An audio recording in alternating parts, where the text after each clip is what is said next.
لو حياتك كتاب تحب تسميه جاي على الجرح قوي. هي لو كتاب سميه عناء نهايته فرح. صبرت لحد ما نلت يعني. بأمانة يعني.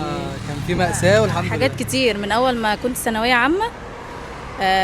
كنت أنا يعني حابة إن أنا أدخل حاجة معينة كلية هندسة، فما حصلش نصيب بقى وكده فيعني إيه عانيت بقى لعند ما ربنا كرمني بقى ودخلت الجامعة وشديت حيلي فيها، طلعت الأولى، تعينت معيدة بعد معيدة بقى. طبعا يعني الكارير ده بقى فيه مشقة كتير طبعا. فكرة انك تبني حلم تاني ده اللي كان صعب. ده فعلا ان انا ابني حلم تاني ده صعب. فيعني اهم حاجة ان انت تكون عندك هدف وان انت تسعى على الهدف ده. بس لو الحلم راح عادي اللي هو يجي لو غير. الحلم راح لازم يبقى في عندنا بديل.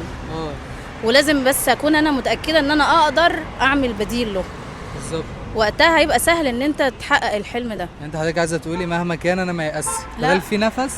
مادام في نفس انا ما يأسش فعلا. حلوه بدل في نفس افضل اكمل لحد ما افضل اكمل عند ما اوصل يعني لابعد حاجه او ابعد هدف.